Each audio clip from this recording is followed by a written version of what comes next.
What's up everyone, Kevin Gallagher here, and if you're like me, then today is a very special day. Today, my friends, is election day. You see, today, November 3rd, is the presidential election. That means that tomorrow, the political ads come to an end. Hopefully, by this time tomorrow, we will have no more political ads. But it made me think, who had the best political ads? Because if you remember in my video called How to Win an Election, which should pop up right about now, you will remember this, that I point out that marketing wins elections. And a big aspect of that are the commercials that you see on TV and the commercials that you see on YouTube. And as a marketing consultant, I would be wrong if I did not point out the power of marketing on YouTube. And in the case of this election, more so than any other election in the past, I felt like the ads got very creative in how they were shot and how they were produced and how they look. And I watched a lot of them from both sides. So what we're gonna do today is we're gonna take a look at two ads from each of the two presidential nominees, and we're gonna break them down and just take a look at why one was more successful or unsuccessful, or who wins in the ad battle for YouTube political ads. So let's get it going right now.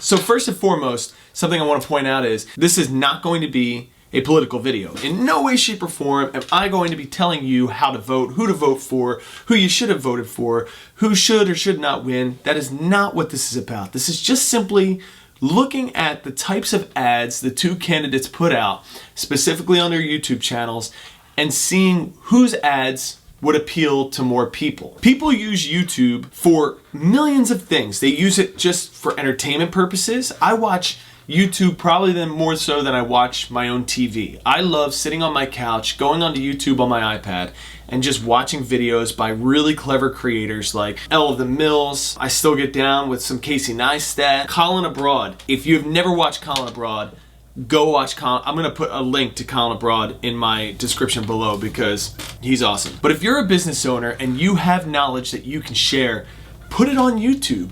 Get the word out so that people can engage with you. And the more subscribers you get, the more ability you have to be successful off of this social media platform. This social media platform gives business owners and gives professionals like me the opportunity to have a creative outlet and make money off of it, more so than any other platform, social media platform that's out there. So now let's go right into the actual political ads, and we're gonna take two right now from Donald Trump. In past ones, I've done it where the ad will show up over here and I'll be watching it in real time.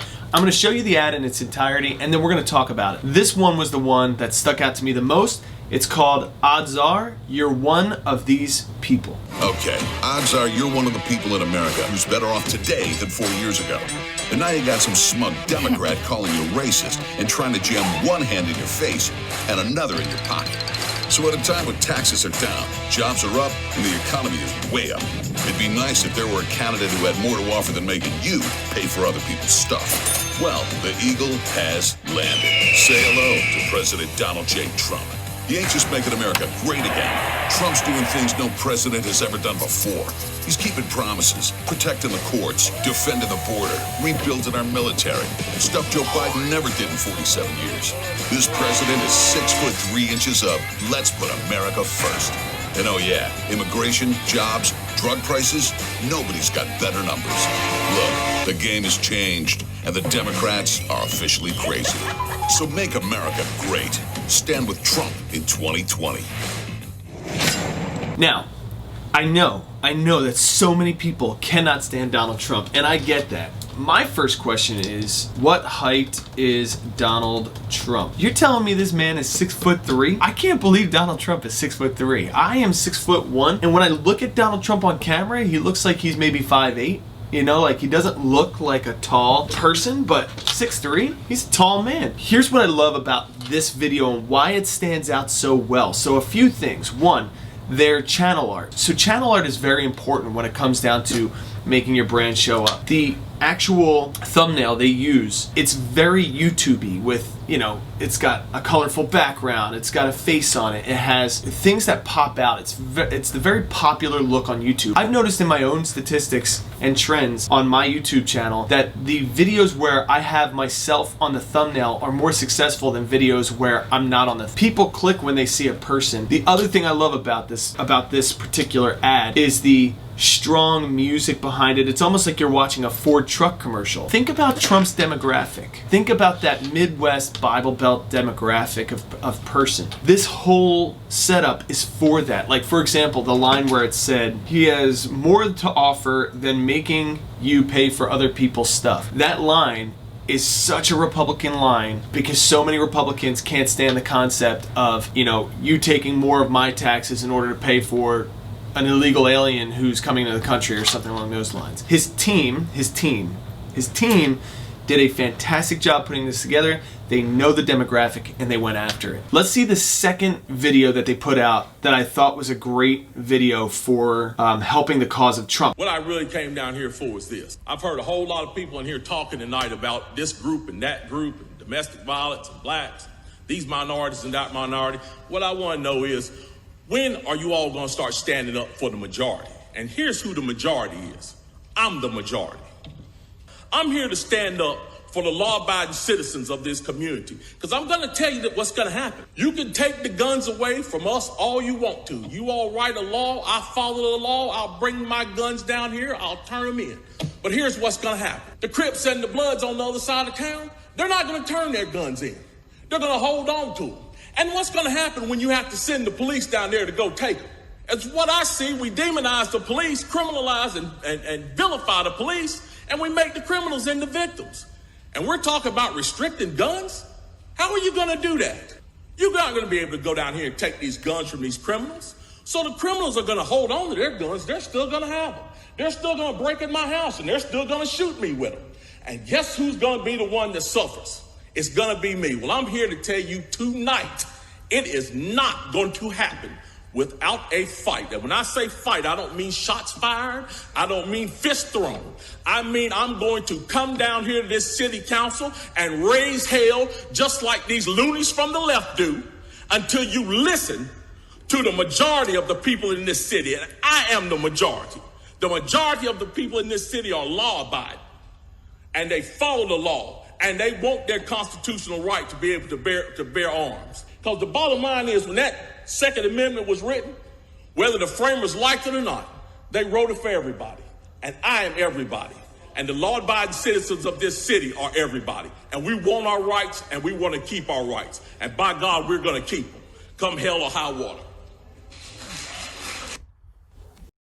This one is called Come Hell or High Water. It features an African-American male who is giving a speech. It looks like at a town hall style event. There's a long-standing philosophy that African-Americans don't vote Republican. Now, if you take a look over time, slavery was ended by the Republican Party. African-Americans were predominantly Republican up until the time of Nixon, I think Nixon. Why this works so well? First off, again, thumbnail, very YouTube-y, stands out, calls you to click, wants you to click. The second thing is, it doesn't necessarily show you that it's necessarily an African-American male who's going to be the one who's speaking on the video.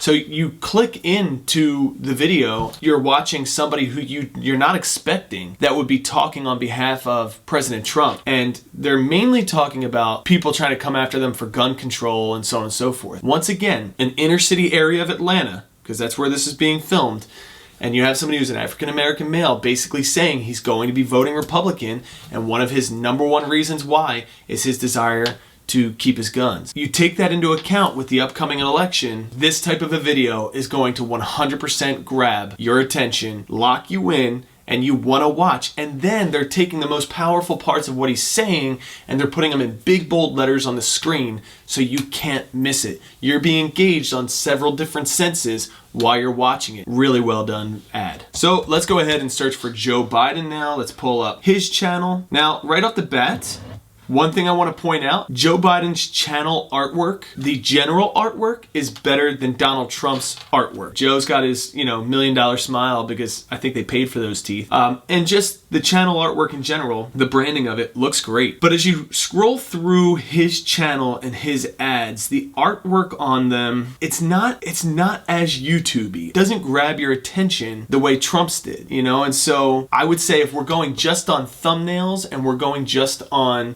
appearances, I think the general artwork on Joe's is better, but on Donald's, his thumbnails on the videos are better, which arguably, in my philosophy, I feel like thumbnails are more important. That's what most people see. I gotta give the edge on thumbnail work to Donald. I gotta give the edge on channel art to Joe Biden. Let's take a look at 2 videos and then talk about it as we go.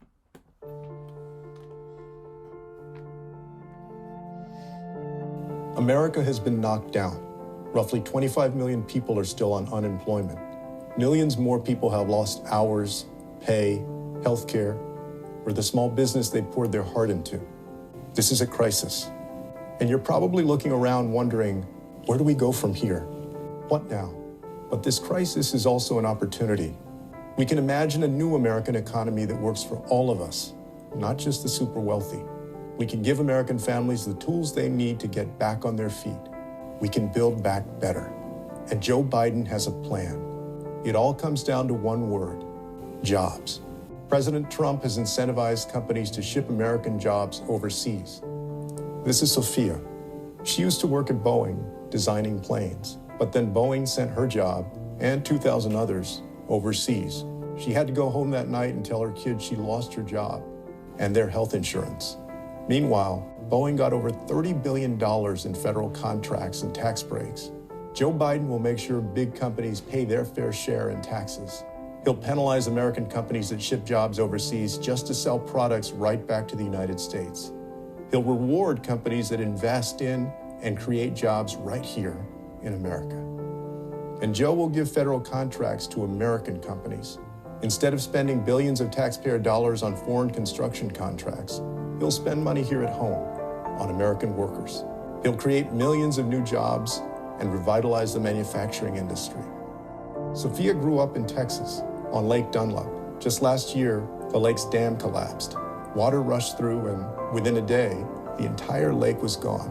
Across America, our infrastructure is crumbling, including our bridges, roads, dams, and the pipes that carry our drinking water.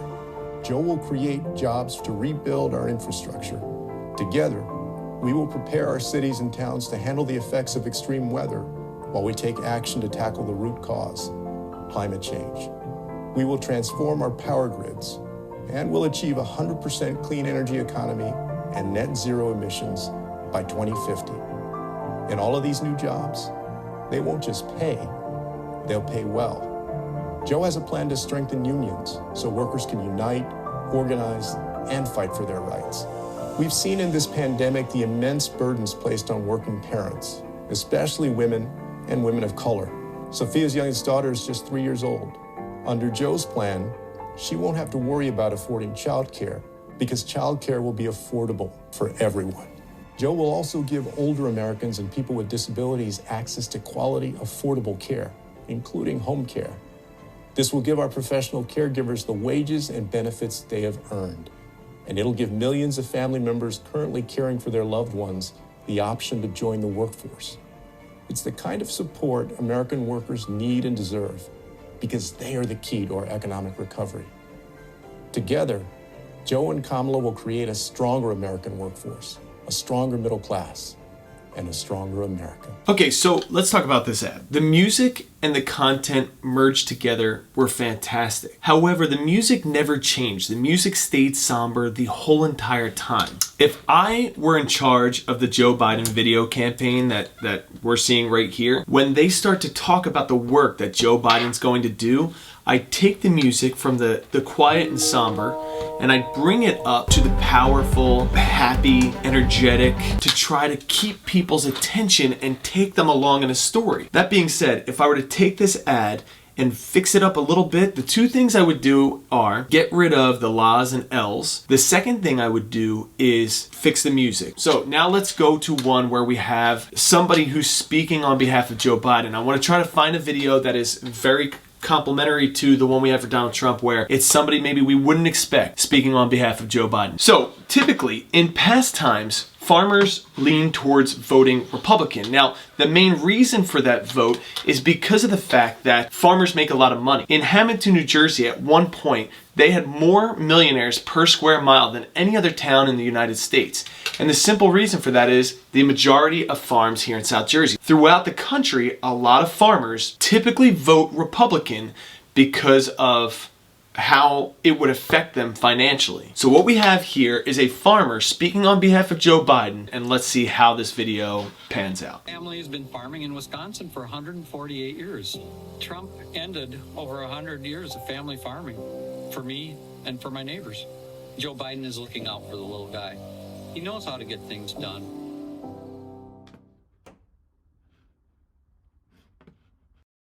This ad was a lot shorter than the last one. I don't know how to put this, so I'm actually going to pull up another video with a similar message, from a farmer, because I feel like that was too short, and I want to talk about the importance of having it be short, because that is very good to have a short video. But we need something else, and I'll explain why. I'm the third generation on this family farm out here in western Pennsylvania. This farm's been here since 1949. It's a great lifestyle. It's not one of the rich and the famous, but it's a lifestyle that I wouldn't trade anybody for. Yeah, I voted for Trump in 2016, and I'll be the first to tell you I made a mistake. Pandemic, it's been tough on everybody. You know, President Trump, he's not responsible for this virus. Nobody was going to be able to stop that, but he was totally negligent on how he informed the people. I mean, the guy gets the blame for what's happening. If he would have did things right day one, we wouldn't be where we're at today. You know, with Joe Biden, I think we got a person that's got some compassion, and he's got a real plan to get things going, turn it around. You know, I made a mistake in 2016. I won't make a mistake in 2020.